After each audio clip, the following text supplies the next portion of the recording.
So please find your seats and settle in for the opening session.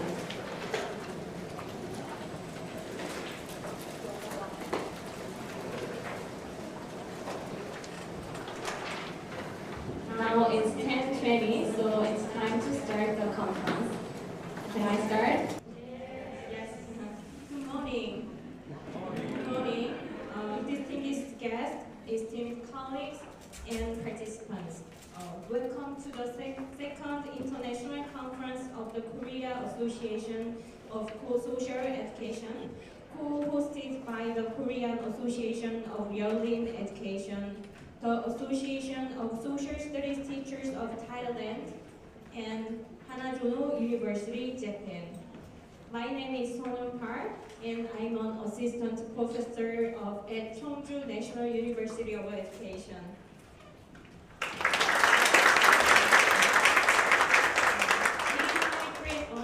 To chair the opening ceremony of the conference.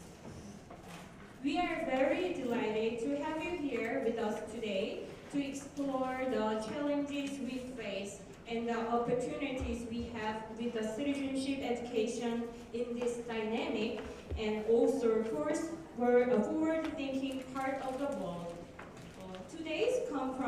This year's conference theme, you can see here challenges and aspirations of citizenship education in Asia. So today's conference brings together experts and researchers and also teachers from 3 countries, Thailand, Japan, and Korea, to share their knowledge and experiences on this critical topic. So it's now start our opening address.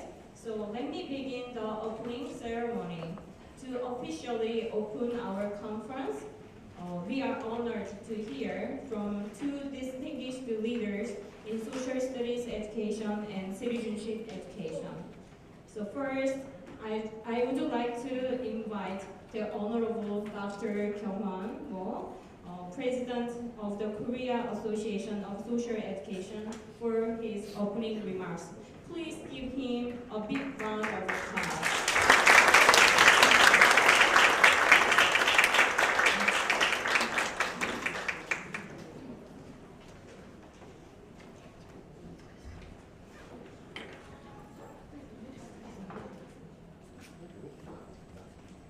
Distinguished guests, esteemed colleagues, and respected participants, good morning. I'm Kyung-hwan Mo, and it's a great honor to welcome you to this important conference on challenges and aspirations of citizenship education in Asia. Today, we gather to explore and address the complexities surrounding citizenship education across our diverse continent. This conference is the result of a remarkable collaboration between 4 esteemed institutions that Dr. Park mentioned earlier. Each institution brings a unique perspective, reflecting the rich diversity of our region. The significance of citizenship education is growing in these uncertain times. Today, we will discuss the challenges and explore alternatives to improve citizenship education. I would like to extend my sincere thanks to our keynote speakers, Dr. Yeondal Cho and Dr. Fumio Soda, and all the scholars presenting their 26 papers. I also express my gratitude to all the participants in this conference. Your presence here underscores the importance of our mission.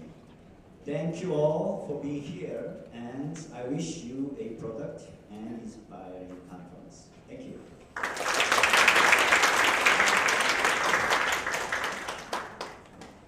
Thank you again, Dr. Mo, for his opening remarks. Next, it is my pleasure to introduce Dr. Fumio Isoda, President of Hanazono University. Please join me in welcoming Dr. Isoda from Japan.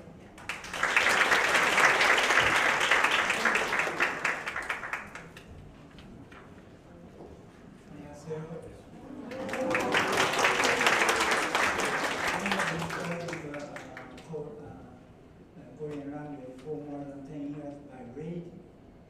But only 15 minutes programs. So my goal is too much slow to catch up with your discussions. And dear colleagues, first of all, I would like to express my sincere appreciation of the leadership and the dedication of Dr. Kyung-Hwan Mo for making this international conference possible. Without the leadership of Dr. Kyung-Hwan, we would not be here today. Also, the colleagues from Korea have been working hard for the preparation of this conference. I also feel happy to say thank you for your dedications. And when Japan have an international conference, always Korea is our colleagues. So that we have a conference between Japan and Korea and China, or Japan, Korea and Taiwan, or Japan, Korea and USA, Japan, Korea and Kingdom, United Kingdom. But it is rare to have a conference between Japan, Korea and Thailand. Of course, we have lots of international conference between Japan, Thailand, and ASEAN member countries, Malaysia, Singapore, and I think Indonesia or the Philippines. But as she knows, when we have a discussion with ASEAN member countries, always Singaporean dominate the discussions, and the Japanese and the Thais are so silent. So I think this is the best occasion for us to speak proudly. And we are pleased to come here with the colleagues from Thailand, Japan, and Korea. It is a great honor to join this international conference at this stage, when the politics of the world have been changing, and knowledge and wisdom of humankind is required to solve the current political issues. I know many teachers, specialized in social science, have a difficult how to solve it. And I think one day I was questioned by the other people. Our elderly brothers and sisters expected that in the future, life would be better than today. They worked hard, we worked hard, so that a better life will come to you. Always hard work brought us a better life. But now, I'm sorry. But now, I think younger generations think future is not better than today. We don't answer their questions. They ask us what kind of society it is. The future is better than today. And you have experienced. We know that Earth is not big enough to take care of the current size of humankind. And second, the Japanese government started to discuss a reform of course of study for school education, which is a national standard for the curriculum in Japan. All schools have to fulfill that requirement. And the 28th November 2022, the Director General of the Primary and Secondary Education Bureau set up a working team called the Meeting of Specialists and the professional people to discuss the curriculum, teaching method, and assessment. The issues are three. One is to evaluate how school curriculum is carried out under the current course of study. Second, to figure out the future school and society where children will live. Some Ministry of Trade and Industry think school is no more. They think the tutors and private education is enough for the education system. Only the school education is needed for the handicapped people, for children who have some special needs. But we strongly oppose that idea. But that is very important discussion. And second, figure out third is to find out how to change curriculum and teaching method and assessment.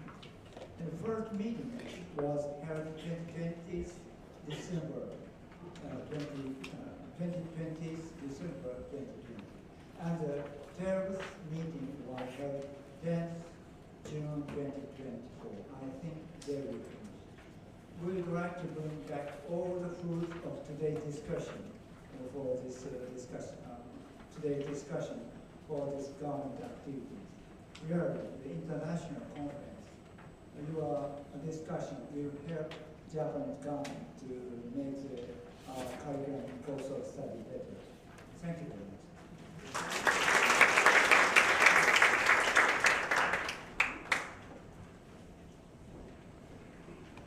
Thank you very much, Dr.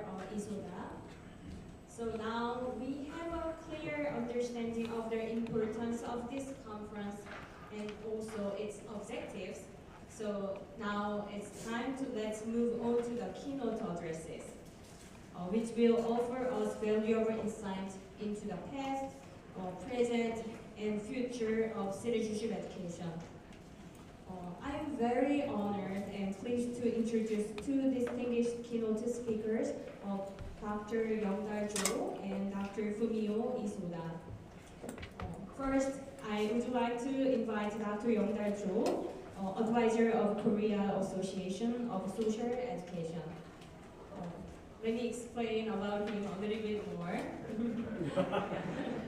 He is a former professor at College of Education, Seoul National University, and served as a dean of College of Education, SNU. And also, he served for Secretary to the President for Education and Culture, Office of the President, Republic of Korea.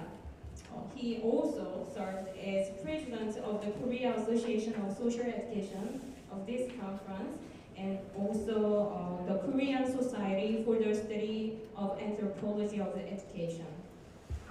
He especially contributed to the reorganization of teacher education curriculum in social studies education, centering on citizenship and social studies education. Before his coming to Seoul National University, the teacher education curriculum highly focused on the only teaching content knowledge in social sciences. So I really wanted to highlight this contribution to talk about social studies education in current days, especially for the conference today. And actually, he was my former advisor, so I sincerely thank you for his partly teaching for me. Yeah, please welcome Dr. Jo to the stage with his keynote speech entitled Citizenship Education as a Subject Matter of Social Studies in Korea, Retrospect and Prospect.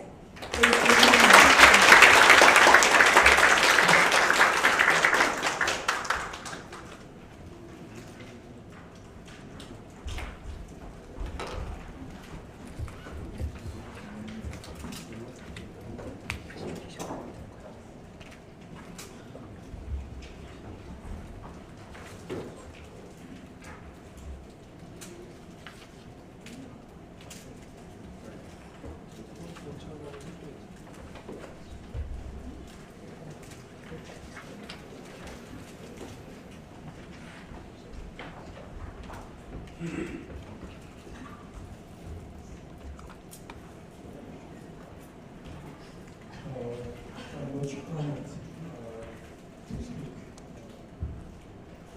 what I want to say. And the Professor Park have many words about me. Of course, she is my student. It's true. But in ways, I'm not sure.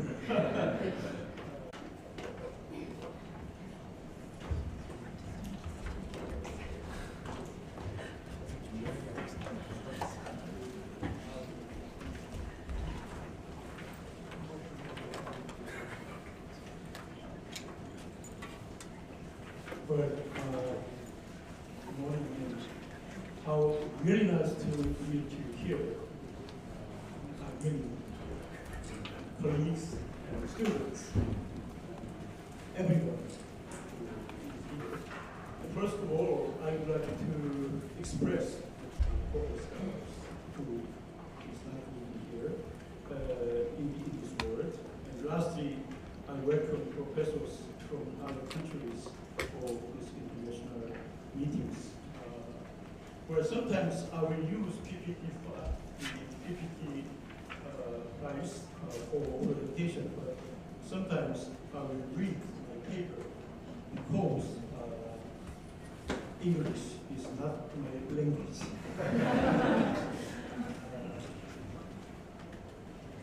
Well, it has been over 8 years since contemporary school system. Over 8 years since contemporary school system education was introduced in Korea.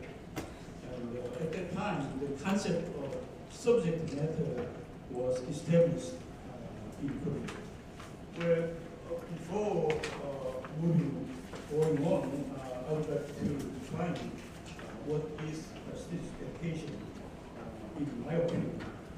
Where I define prestigious education is an educational theory and practice aimed at promoting the knowledge, skills, and attitudes necessary for individuals to participate effectively in democratic and social life in schools and through the subject matter of social studies. But you know, the subject matter education is a core of school education in Korea. And the reason of existence of school system probably was mostly found from subject matter. And we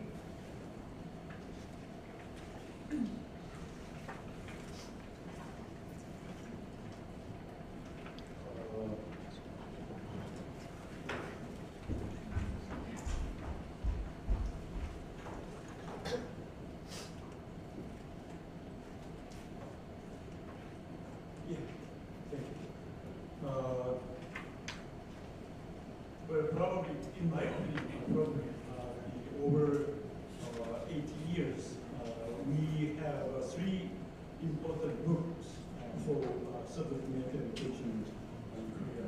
The first one is Education and Research, 1968, by Jung Mo, a well-known name in Korean education society. Probably you remember the name. And another book is Principles of Subject Pedagogy. It's issued in 1975, where the Jung Won-sik, who was a professor in this university, was a main author. And another book, I think, the Inquiry on Subject Pedagogy, 1994, including myself and many other famous professors in subject pedagogy area, Korean education, mathematics education, science education, etc. But you know, the trend of these books is not same. First 2 books, research and educational research, and Principles of Subject Pedagogy, produced by the general education theorist Jung Mo, and Jung Won-sik was a famous scholar in researcher and professors in just the general education area. But in third book, Inquiry on Subject Pedagogy, including me, the authors from the area of subject matter education. So what is education, what is subject, and what is the environment of education. About those kinds of questions, those books are different answers for questions. And we have attention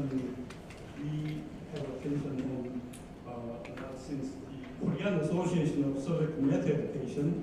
It's founded in 1996. So, I mean, in Korean society, the discussions on subject matter education, including social studies, even civics education in schools, was in that times, I mean, the mid 1990s. So it's very short history, but very quick growth. And let me have an example on the College of Education, also National University, where the number of subject pedagogy professors, maybe 5 professors here, among 120 professors, 1989. That year, I came here from America. But like I count 2010, I mean, where even today, we will have 30 professors for subject matter education research. And in this College of Education, also National University. Number 5 from number 5 to number 10. It is really, I think, big growth. As you know, and everyone knows that, in the university, the number of professors is the power and the kind of the elective where decision-making powers also have. So very important things and very nice example. Where specifically in the case of social studies education, you know, the Department of Social Studies Education, College of Education of Seoul University, where 1989 the professor was fired, but was professors from social science, the academics of social sciences, were politics, economics, sociology, philosophy, and one professor from major specialized in social studies education. So among 65 professors, just one professor majored in specialized in social studies education. I mean, where in Korean society, social studies education means kind of civics education, or in social education, general social education, not history education, not geography. So in this time, the 6 professors from area from practical education, economic education, law-related education, social cultural education, and social studies education. So you can see the difference of compositions between 1989 and this time. So also you feel how much we lost from over 30, 40 years to this time. So I will review the prospects of during time, and I expect and I'm looking for the futures. The futures means what we are looking for and what we want to hold.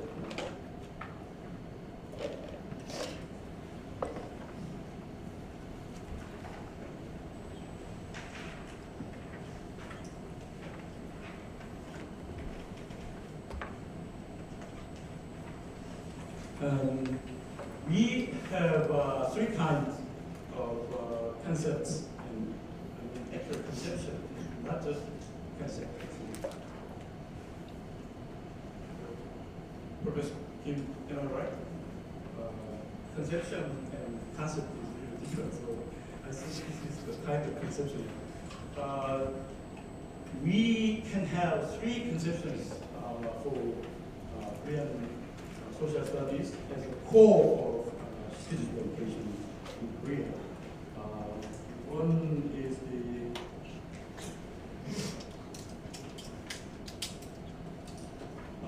general education, general pedagogical perspective. It's from general education sectors. Might be where in 1950s, 1960s, 1970s, and even 1980s, 1990s, early 1990s. Second subject matter perspective. It might be 1990s, middle area of the 1990s, and also recently it is, of course, in the first generation also it is today, even today. But second perspective was newly devices and from 1990s. And I write third traditions, not tradition, I write third perspectives. I called it as intrinsic value in education perspective. It is probably new one, and what I want to say. New one also, this is the kind of what I want to say. This is what I want to intend to make a progress in social studies education as a core of students' education. So number one, second and first is the retrospect, and the third one is about the prospect. This is all things in core of today's speech that I want to say.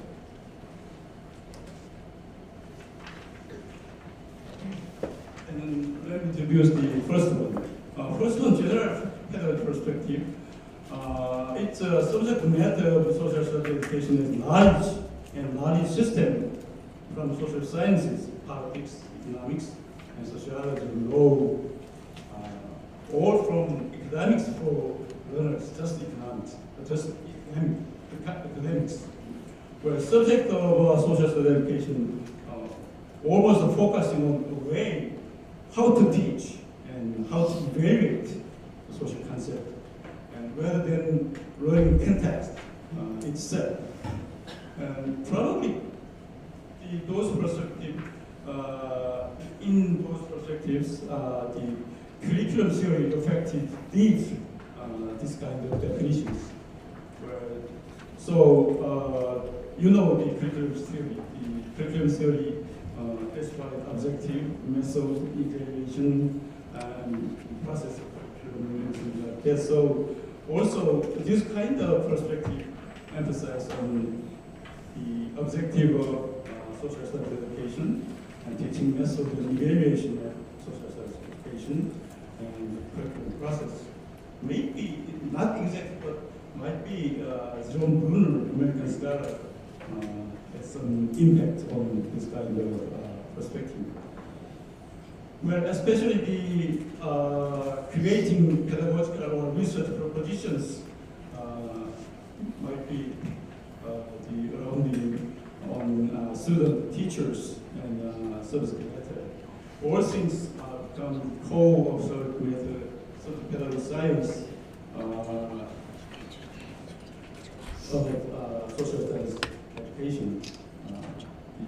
Sometimes, where, as an example, sometimes researchers, including and regarding P-scale Schumann, where you know the P-scale and Schumann, I think.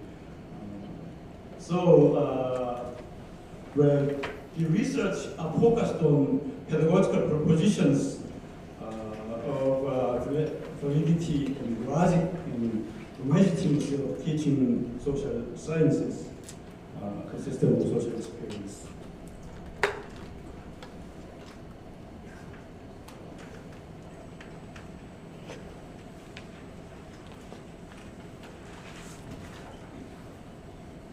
And the second perspective is subject matter perspective.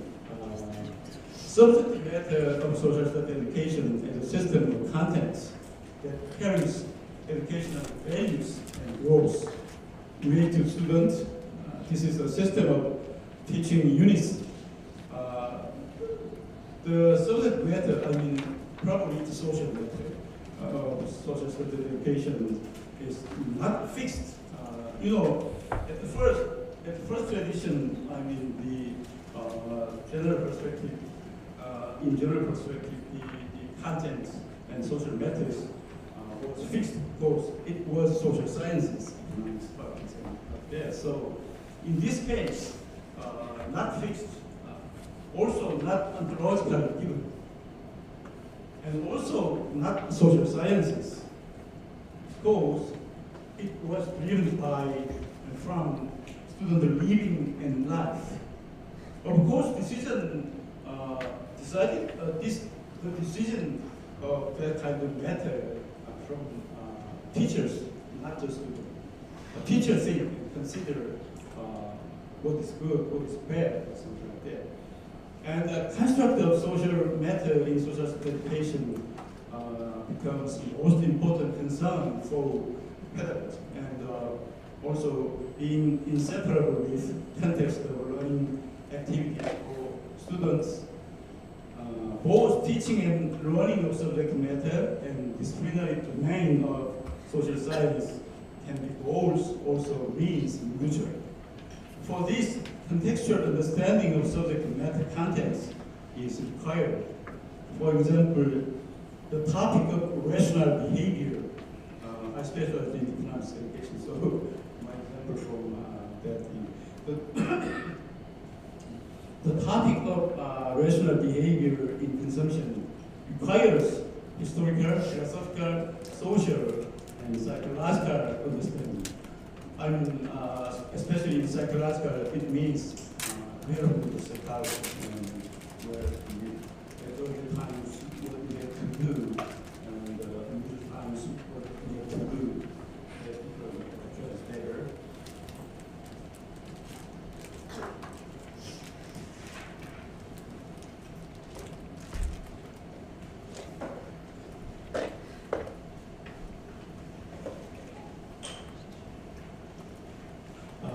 In this the perspective, explore the exploratory propositions and content propositions in research can be even more enlightened than the others. I mean, at the first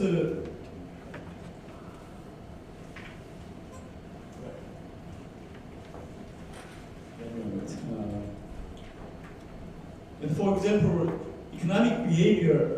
It's focused on economic behavior, not economics. You mean the cost? Cost is a very important concept in economics. At the first tradition, they focused on just cost and benefit analysis. But in this tradition, cost, yes, it is, but human fears and some cost. If we decide something for buying and selling, especially in the bond market, where in survey, most of participants in bond markets, they concern of some cost. I lost something, I have to wait. But where just economic decision, some cost is not important. However, human feels some cost is very important. They feel, oh no, it's very hard. So, where in school and in teaching social studies in schools, we have to consider what is cost, including the feeling of some cost. So it's from economic life, not just academics of economics. Now,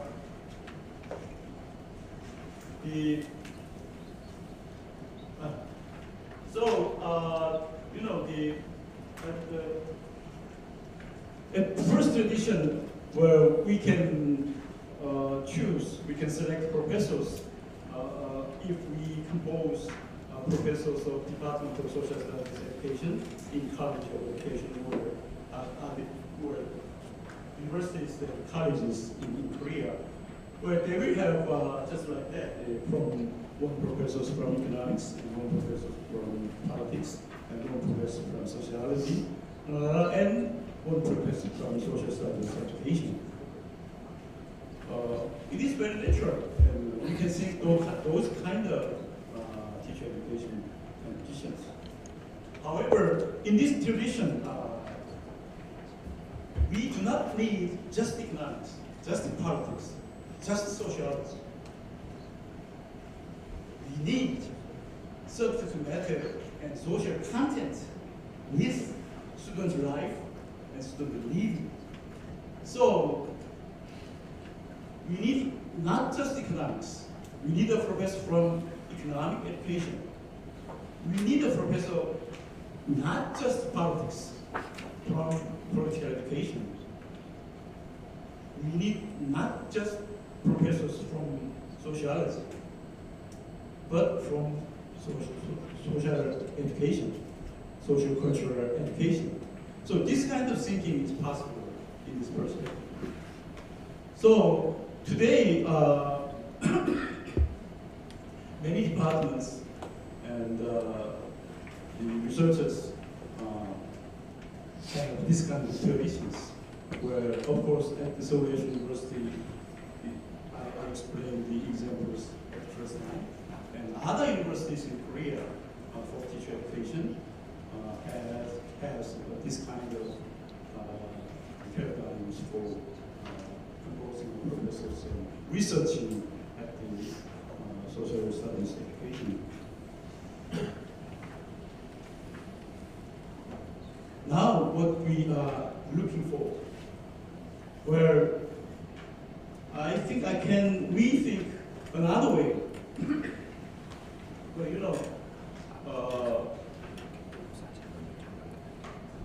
what education really is.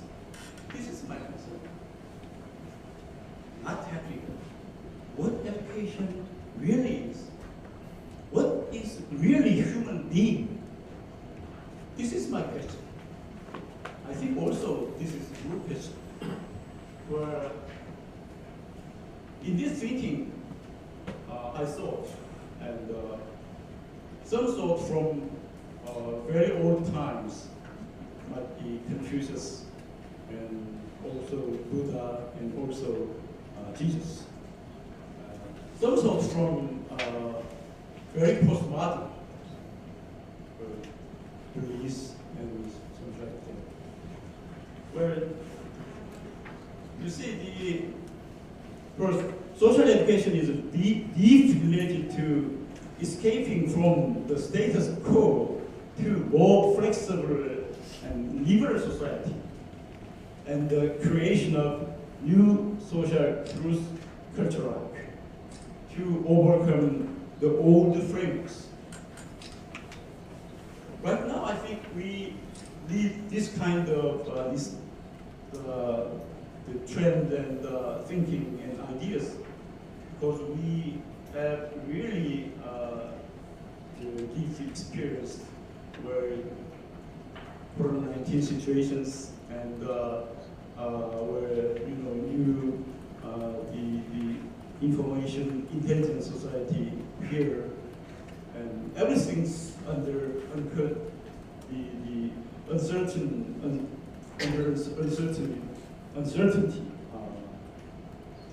compared with other times and the past. So we need new modes, new rules, new norms in individual, also in society. So I think the creation of new social cultural truth like to overcome the weaknesses of the old frameworks and old systems. Thinking with these lines of thought, it can be concluded that social studies pursues clearly on expanding human social reasons through self-reflection. And this kind of process of becoming with insistence, highlighting the levels and adding of novelty, the pursuit of it's a kind of transcendence of fixed objective and functional values. You need to jump up another area, not right now, not this situation, to I said to overcome the weaknesses of all the system and framework. We need a kind of transcendental areas. But we don't know exactly what it is. Transcendental areas, not our area, it might be the area of God. But we need to try, because we have to overcome the weaknesses of all the framework and systems. People who experiences this kind of process, I mean, the trial and errors and togetherness, something like that, people who experiences this kind of thinking will inevitably try to enrich themselves for those values which offended human nature to be social good, and try intrinsically to restore the social goodness for the good. It's a kind of the property, the pre-provision,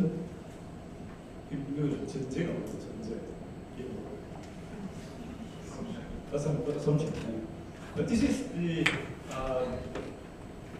things that the things not improved by research. It's just the assumption where intrinsically we can, where human can restore the social goodness for the good, is a kind of proposition by the Jesus and Confucius and the saints from old times. Where see the social studies pedagogy, the experience of behavior and content knowledge, production is very important and emphasized, because we need to overcome the weaknesses of the old frameworks. So we need to produce, not just follow, not just learn. We need to produce. So social studies pedagogy, the focus of social pedagogy is from learning to producing. So it's very dramatic change, I think. The process of expansion of reasons in the context of social methods is, in fact, as I said to you, very chaotic black box that cannot be clearly identified. Therefore, production of social knowledge or social subjective knowledge is contextual, processive, and normative, rather than static, fixed, and positive. But also, when we think this kind of things, who is student? Student is positioned as an agent, not subject, agent, and very voluntary contributor in designing structure of classroom and the process of learning classroom lessons. This is another key point, where not just follow, students are agent and voluntary contributor to social studies classroom, not follow. And interest of students, negotiation and communication between students and teachers on the process of learning, and the excellent constitution would be the starting point of social studies subjective pedagogy. For example, rather than starting at the teaching economic theories, we need to start and we need to focus in economic issues raised by students, not teachers. So it's different from two kinds of perspectives that I mentioned as well. Would be the starting point of constructing social matters. Students negotiating with teachers in designing the learning process. Teachers are also explorer, not guider, not supporter. Guide the supporter for a certain method perspective. Teachers are explorer with students together. Because the teachers should be explorer. Our objective is production, not product. Teachers are also explorer of the class for better contribution. Experience the subject matter together with students. Never carrying fixed contents and knowledge. Know on a conveyor and facilitating. Teachers and students insistently explore how they can achieve these objectives of the classroom and contribute to it. But this definition of subject pedagogy came into being based on the reflection under the circumstances of uncertainty of intelligence information society, where many people pose it as the fourth industrial revolution and the loss of substance of modern knowledges. The loss of substance of the modern knowledges is the proposition of scholars from postmodern scholars. Well, so schooling and teaching should not be about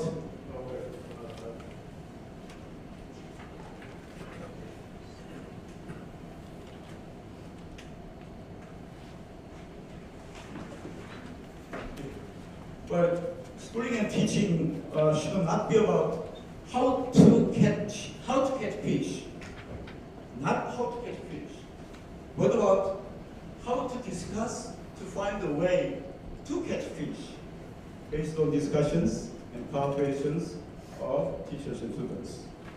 Much of pedagogical propositions can be explained by probably students themselves, because they are starting from through the classroom experience. Well, this is the kind of core of intrinsic value in education perspective.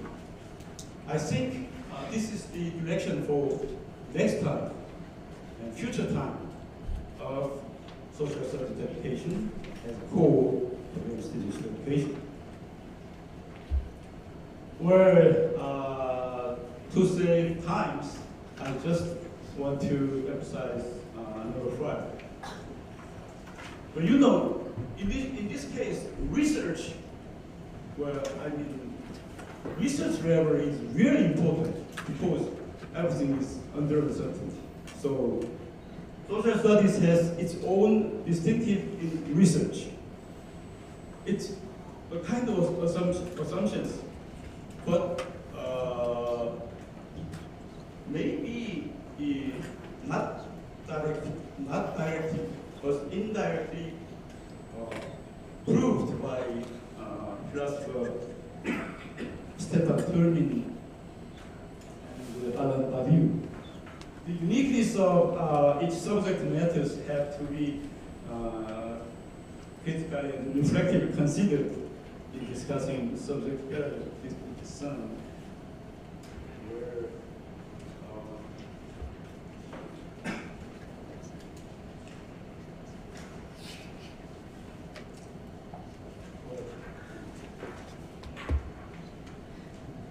I want to read my paper, but I cannot find the sample, so probably my English. So let me try in my English.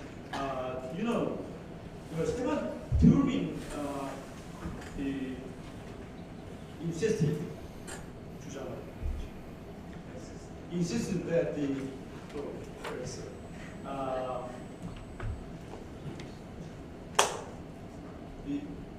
astronomy and physics all are the natural sciences, but they have their own methodology because the subject is very different from physics to astronomy. So, you know, sometimes the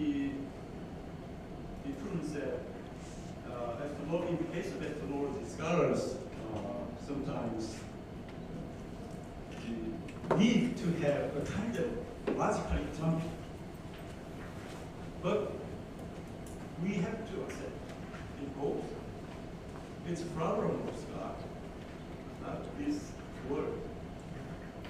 Physics, we can see, and we can feel, and we can watch. So the characteristics of two sciences makes the difference in research or method of studies. The same kind of things we can see in social studies education. You know, economics is really different from other social sciences. Also, politics and sociology has its own characteristics. Something like that. I think in research in social studies education, I mean each part, each areas of economic education, political education, social, cultural education, rural education, etc. They can have their own methodology and method in research. Problem is what it is. We don't know yet. We have to try it. We have to try it. It's very important. We have to try it. We can reach it.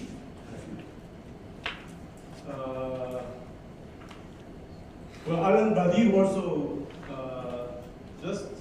just kind of things that he said. But, I want to explain what he said because to save the time. And another, English is not my language.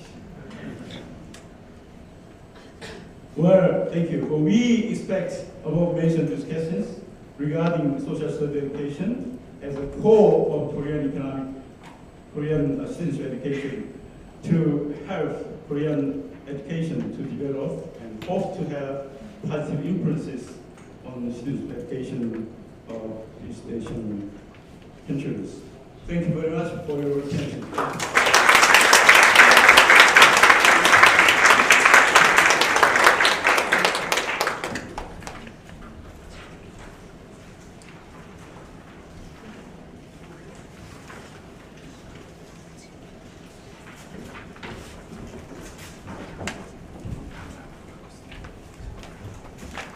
Thank you very much for the insightful keynote address, Dr. Jo. He reviewed the history of social studies education in South Korea and also suggested new directions of social studies education and also suggested like paradigm shift. Please give him a big hand again.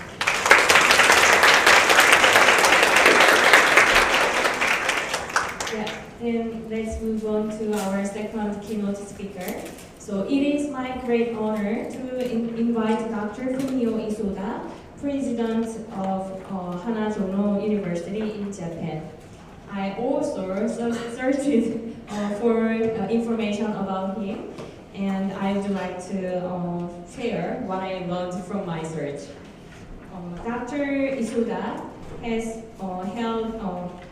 Dr. Isoda is president of Hanazono University in Japan, and he has held several key positions within Japan's Ministry of Education, including Director General of the Higher Education Bureau and Executive Vice President of the University of Tokyo. He holds degrees from both the University of Tokyo and Stanford University with a deep specialization in educational administration, curriculum research, and higher education policy. Is that right, Dr. Isoda? Yes. Dr. Isoda's topic today is the great waves of human history, which promises to offer very insightful insights for the conference today. So please join me in welcoming Dr. Fumio Isoda.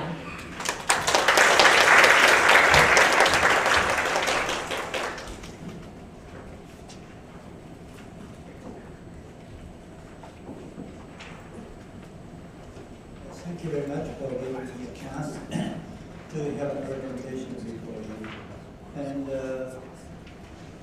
I'm very impressed by Dr. Cho in their presentation.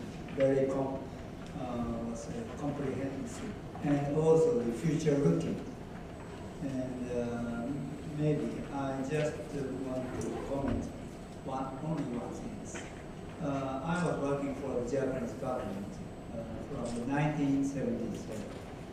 When I entered the ministry, most of the discussion about the curriculum is held by the subject matter perspective. Only the senior officials and administrators and very good teachers, of course, are discussing how to make the subject. And the university people, like the University of Tokyo, University of Kyoto, they are discussing general pedagogical perspective as itself. But we have no relations. Both are discussing their own educational philosophy, and we are discussing only the details, how to teach, how to put the content in the social science education. But unfortunately, we expand the educational system, and many children go up to the high school, but the school can't work well. Lots of children go out from school, and we said many violence, especially in the junior high schools. When I was working for the Japanese government, local government, the teachers' classroom, teacher's room are occupied with those violent students. And they always put this emergency button to call for the emergency cars. So very terrible situation. So the sociologists, educational sociologists, very famous sociologist is Professor Kodo. He was the president of Ochan University, came into our discussions.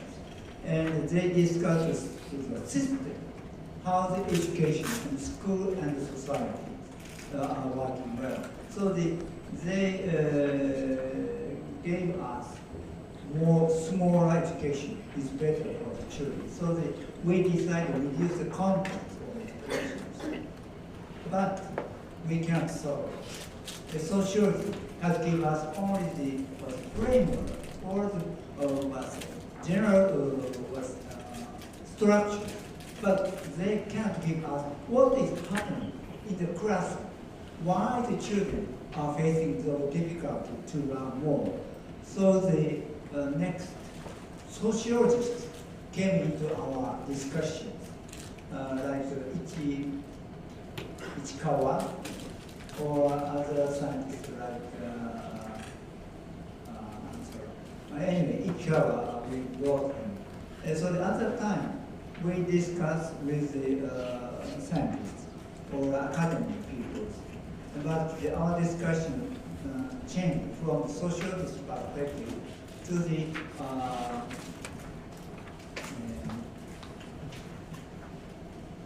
maybe I can say the not the real science. More mean the teachers are left behind. We cannot discuss with the teachers. So we discuss only with the science. So we don't know what really happening. So we started to discuss with the teachers. So the many university people started to go to the local school or primary school and secondary schools. So especially Kyoto University people went to the primary school, which have many difficulties, and they work together with all teachers. And also same thing happened in the Osaka universities. But we really impressed by the idea intrinsic value in educational perspective. I'm sorry, our discussion hasn't reached that direction. We always say goal is paid. Goal is given by the government or by the capitalists. And we discuss how to reach to that goal. But that goal is enough, that goal is right, we haven't discussed. So the many professors and teachers are now starting to catch up with the discussions. So I'm very impressed, and I really want to expand, show your discussion to our government. And maybe, could you check my papers? I'm sorry to give me too late.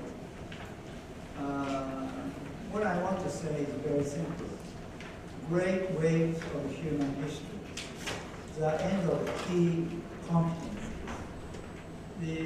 I don't know the real discussion about key competencies in these countries, as well as in China or other countries. But at least in Japan, it's very simple. Key competence is a tool to bring the education for the sake of the economy. They don't care. The education should follow that direction, but they don't care. But they think competency is the only and the best system. So the one interesting discussion I have with the Chinese people is when we had an international conference in China, Shanghai, many scientists from like Singapore, England, like Professor Michael Yang, they came to China, and I also joined the discussions. Most of the presidents from Europe and Japan criticized the key competence. And I said very critically about it. But very funny thing is that at the end of the discussions, a commentator concluded key competency, best policies. And I said, you accept the key competency, it is organized by the OECD, not the Chinese government or the Chinese communist parties. But they said, this is the best. And because Michael Yang and I criticized key competency, some commentators of the Chinese parties told us, you are communist. And I said, I'm working for the government. At that time, I was the Director General of the Japanese government, not the communist member of the Japanese Communist Party. But that's a very funny discussion. So I don't know what idea really, how the OECD tried to change the idea of the key competency.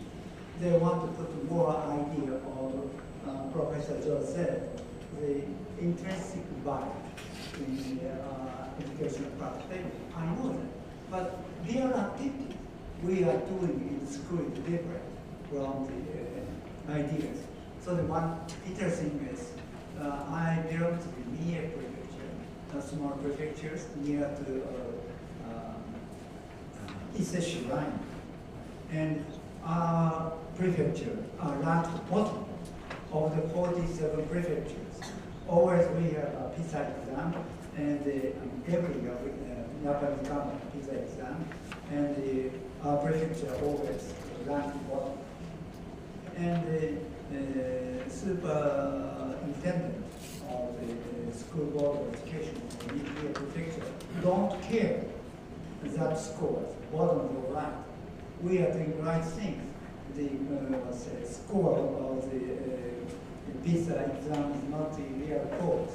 But every meeting of the assemblies, local assemblies, superintendent was criticized by the politicians. Why we are ranked lowest? So he said, so that we are always, we call it bottom. The bottom is not good incentive for the teachers. Teachers think we are always bottom. So we decided to work for the PISA exam. So they asked the teacher to evaluate, to examine the text system and to teach the children for the sake of exam. That's not the main goal. We need to know, the Professor Cho said, we should find out the real goal of education. That's our discussion we had. And anyway, I want to go to the first pages. The great wave of human history. We are being swept up in the great wave of human history. First, in the early 2020, coronavirus infection spread and people's lives were drastically transformed as it spread. Students disappeared from university campuses. Student part-time jobs also disappeared, and many students were unable to earn a living. Students who enrolled in April this year spent most of their high school years with the coronavirus. Corona is not the only infection disease. They will continue to appear. Secondly, there was a Russian invasion of Ukraine in February 2022. As the educational philosopher Yasuo Imai has told us, when the First World War began, young people in both Germany and France enthusiastically volunteered to become soldiers. They thought that whichever side would win, the war would be over in a few weeks, or at best a few months. However, battle lines stalled and the war eventually lasted 4 years. People didn't expect Russian invasion of Ukraine to last beyond a year easily. But the war is still going on 2.5 years later. Every day, the voices of people living in the war are being heard around the world. Furthermore, in October 2023, Israel's invasion of Gaza Strip has begun. This war and the corona disease have created a new world that we don't know at all. We can't help but be surprised and horrified by the emergence of this new world. As a political scientist, Takeshi Sasaki has said, human beings thrive in response to changing circumstances by intrinsically learning on their own experience. But their own experience is only their own experience. And how different it is in scale compared to the magnitude of the experience of human history. Something unexpected. They lose why they can learn more and are swept up into the great wave of history in an unmanageable form. Human history is far beyond the experience of any one person. Humanity has been struck by war many times in the experience of the present day Japanese. Human history has experienced many attacks of infectious disease. Secondly, 20th century was said to be a century of wars and revolution.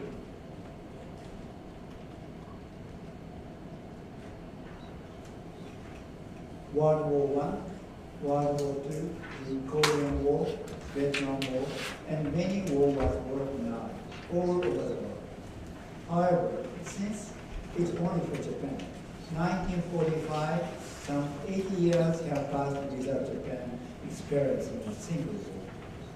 As my mentor in Tokyo, Dr. Junichi Fukuda said, no one thinks that the centuries-old hostilities between Germany and France can be revived once more. The century of war was supposed to be fulfilled. Nevertheless, when the past year has reminded us is the war will continue to be a familiar problem in the 21st century, and that war threatens the peace and security of all humankind, not only the countries concerned, but also the EU countries that are related with Ukraine, as well as other capitalistic states, are being forced to respond in both political and economic characters. Even African and Asian countries have been hit hard by the economic turmoil. All are the countries involved and are under this war. It is not a war in distant Europe. And second, the end key competencies. The global economy, disrupted by the corona disease, will be devastated by the war in Ukraine.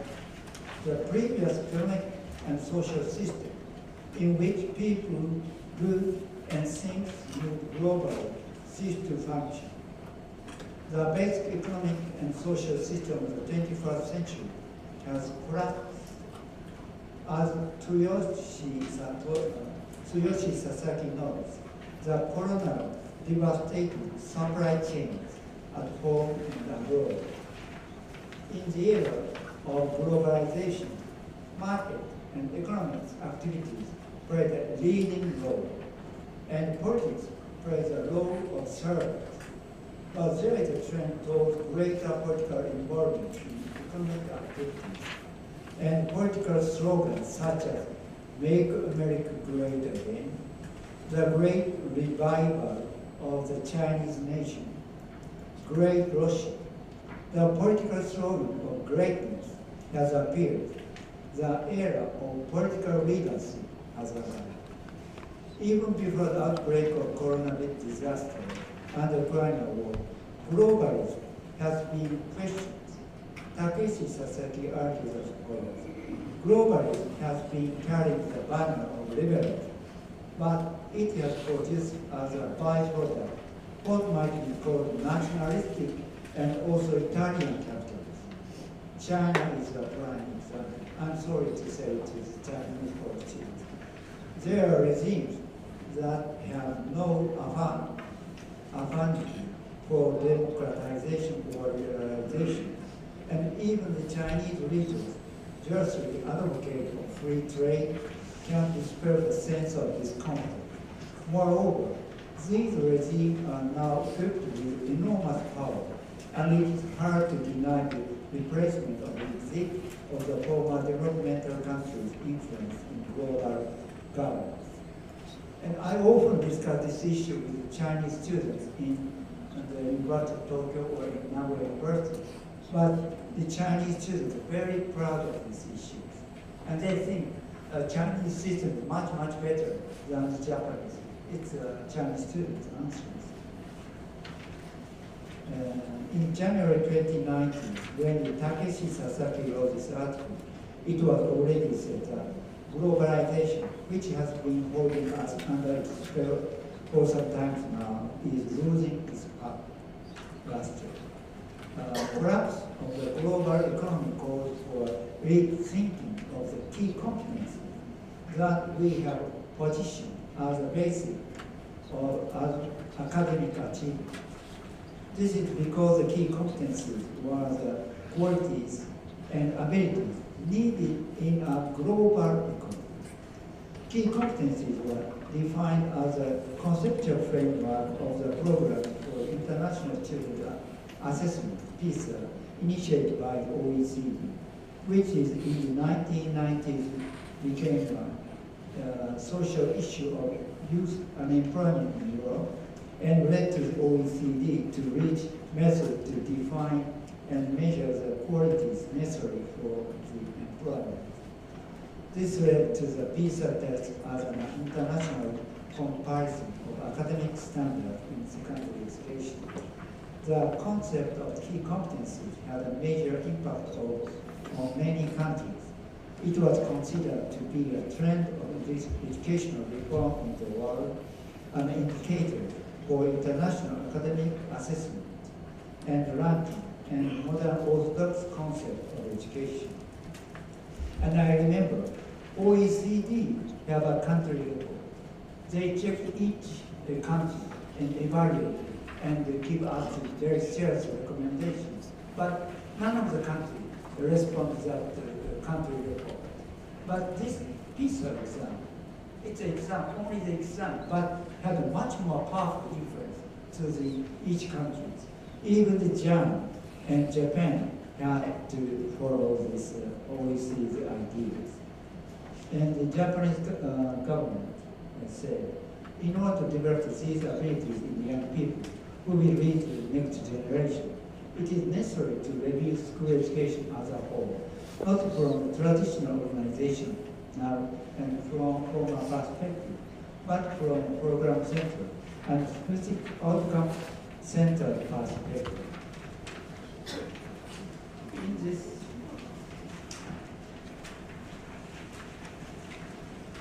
In order to develop the ability necessary for professional life and social independence in a major society, it is necessary to construct programs for each school stage based on the concept of what intellectual and experiential activities are effective at each developmental stage and educational level of primary, secondary, and higher education, and to change the educational method in a qualitative manner.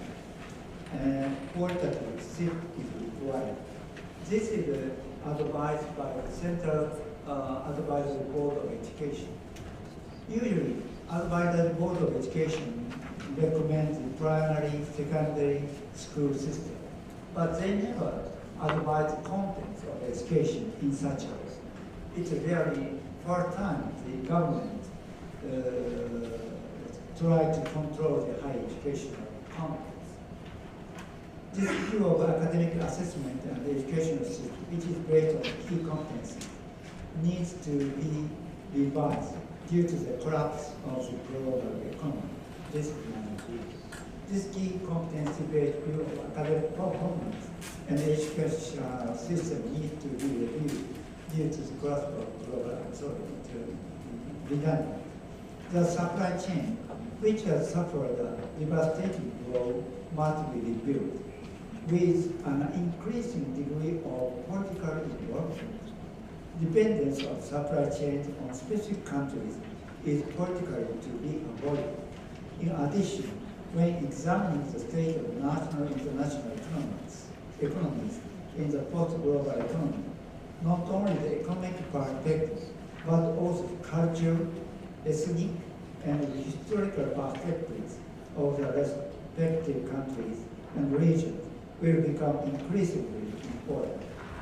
In response to these changes in the perspective from which the state of economy and society are examined, the view of academic achievement will also be reviewed. We think the academic idea about the student ability that fit all the government will not more exist. In order to construct a new view of academic performance appropriate for the world after the global economy, it is appropriate to examine it from the perspective of criticism of key competencies. First, we should consider education in the new world that will come after the global economy. Key competencies are the academic view of the global economic system. They allow for function under a variety of political regimes, including capitalism and communism.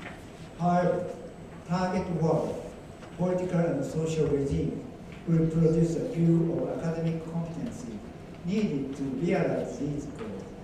Based on democracy and liberalism, an appropriate view of academic performance should be constructed. The view of academic achievement that works in any political system shouldn't be discarded. Secondly, as strongly criticized by educationalist Tadahiko Ariko, competency-centered idea forgets that the formation of personality is the whole purpose of education, which to explore a theory of academic competence that positions the formation of personality as the overall objective of education of futures. Always the Japanese government papers say key competency is skills required solely to carry critically examine the previous proposition and provide new framework through faith on the difficulty. Only the answer comes from the academy, not the tools. So we should respect the universities and freedom or academic activities. Fourth, as described above, the competencies have strong functional, technical, and instrumental characters, but the academic skills of the future must be highly reflected. As described below, the Takamatsu Junior High School I have been working together. Attached to the Faculty of Education of Kakao Prefecture sees the reason for the high level of reflectiveness as follows. In the future society, it will be more important for students to choose how to use the knowledge and intelligence they have acquired. If we use our acquired knowledge and intelligence badly or uncritically, it will have an impact on the world and will even be related to the issue of human survival. The environmental issue is very important. It is important to stop and think about the future of ourselves, one field in the society each moment, rather than pursue only one's own interest or making easy decisions. This thoughtfulness, the emphasis on reflecting on oneself while acting, in order to nurture human beings who will act responsibly in the new era, it is necessary to enhance such thoughtfulness and the attitude and disposition to reflect on oneself while acting. Mathematician Kiyoshi from the Kyoto University State, when I received the news that Ito's theory has become common knowledge in the functional world, financial world, I was seized with great anxiety rather than joy. His theory was utilized in financial activities. Without his theory, the current financial activity would exist. It is a battlefield where instantaneous judgment is required in the face of information, even transmitted by countless computers, and a delay of not 30 minutes, but sometimes 3 minutes, or even 3 seconds can result in gain or losses in the hundreds of millions, trillions, and other so-called astronomical figures. The need for reflectiveness is a key factor in this. I have never seen a more succinct statement of the need for reflectiveness. I feel Kiyoshi Ito's sadness. Tadahiko and Riko also states, I believe it is critically important for the children of the 21st century to decide the direction in which future society will take with respect to whatever or not its aim for sustainable development. I'm sorry, I just gave you a little bit. And the final, my doubt is the connection between school and life. On the relationship between school and life, do we say the child can carry over what he learns in the home and future do in the school. And the things learned in the school he applies at home. These are the two great things in breaking down isolation, in getting connection, to have the children come to school with all the experience he has got outside school, and to leave it with something to be used immediately in his everyday life. But life is under surveillance capitalism. This is the word Shodan call. Life in general is under surveillance capitalism. Surveillance capitalism literally demands human experience as free raw material to be converted into behavior data. Some of this data is used to improve products and services, while the rest is processed into predictable products that anticipate our behavior. And it is no longer enough to automate the flow of information about us. The aim is to automate us, our right to our future, our value. God, Google, Amazon, Facebook, Apple, Microsoft, and other influential IT companies will lead the way in surveillance capital. Also, SoftBank president, Junichi Miyagawa, has said, in future, we may be living in a metaverse. We are autonomous human beings.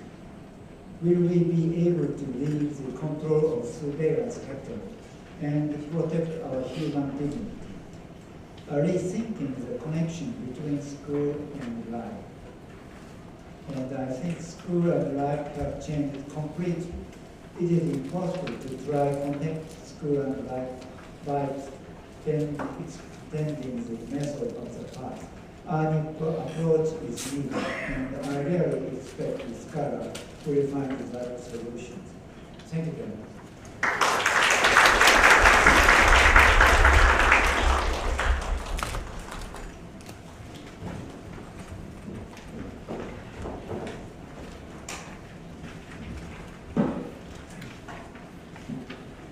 Thank you, Dr. Isuda, for your insightful keynote address.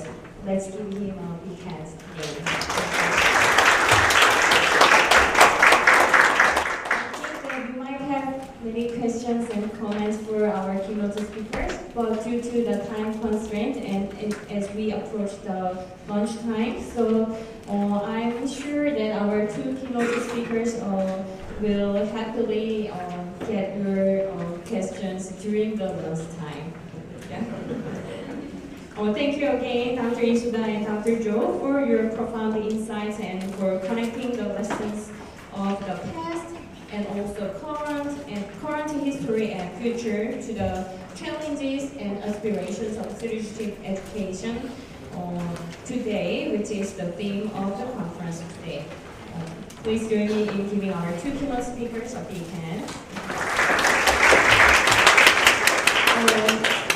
So, before we continue with the rest of today's conference, I think I have to complete a very important task, or take a group photo together.